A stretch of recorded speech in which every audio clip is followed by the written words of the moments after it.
নববর্ষে তারাপীঠে হালখাতা পুজোয় ভক্ত ও ব্যবসায়ীদের ঢল। বাংলা নববর্ষ মানেই শুধু নতুন বছর নয়, এ এক নতুন সূচনা, আর সেই সূচনা হোক শুভ সফল। এই কামনায় বীরভূমের তারাপীঠে ভোর থেকেই ভক্তদের ঢল। বিশেষ করে ব্যবসায়ীদের কাছে এই দিনটির গুরুত্ব অপরিসীম। হালখাতার পাতা খুলে মা তারার চরণে পুজো নিবেদন করে নতুন বছরের আর্থিক যাত্রা শুরু করেন তারা। আজ ভোর থেকেই দূর দূরান্তের ব্যবসায়ীরা ছুটে এসেছেন তারাপীঠে। মায়ের মন্দিরে মাথা নত করে প্রার্থনা করছেন নতুন বছর যেন হয় সমৃদ্ধি ও শান্তিময়। পুজো নির্বিঘ্ন রাখতে মন্দির কমিটি নিয়েছে বিশেষ উদ্যোগ। নিয়োগ করা হয়েছে অতিরিক্ত নিরাপত্তা কর্মী।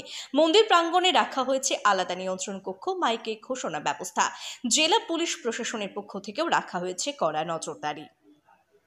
মন্দির চত্বর জুড়ে চলছে হালখাতার পুজো, ধূপ ধুনো ও সিঁদুরের গন্ধে মোড়া ভক্তিময় পরিবেশ। মন্দিরের আশেপাশে দোকানপাটও জমজমাট। নতুন বছরে মা তারার আশীর্বাদ নিয়ে পথ চলা শুরু করলেন হাজার হাজার ব্যবসায়ী ও ভক্ত। আমরা প্রথম দিন বলবো যে পশ্চিমবঙ্গবাসী এবং পশ্চিমবঙ্গের বাইরে যারা থাকে বা গোটা ভারতবাসীর মঙ্গল কামনা চাইবো, যে যেহেতু আজকে পয়লা বৈশাখ, তো অনেক মানুষ আসছে দূর দূরান্ত থেকে এবং লোকাল লোকেরও ভিড় প্রচুর। আপনারা দেখতেই পাচ্ছেন, সকাল থেকে তো ভালোই ভিড় হচ্ছে। এই ভিড়টা মোটামুটি সন্ধ্যা 7টা অবধি এই ভিড়টা থাকবে। আর মানুষজন ভালো থাক, এটাই মায়ের কাছে প্রার্থনা করব। আজকে বিশেষ পুজো করা হয়েছে, যেরকম নিত্য পূজা হয় সেই পদ্ধতিতেই পূজা হয়েছে।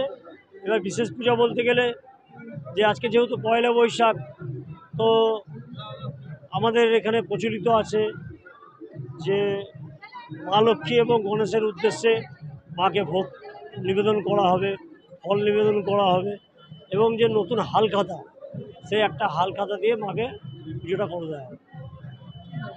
আমার নাম হচ্ছে সেবাই তারক কুমার রায়।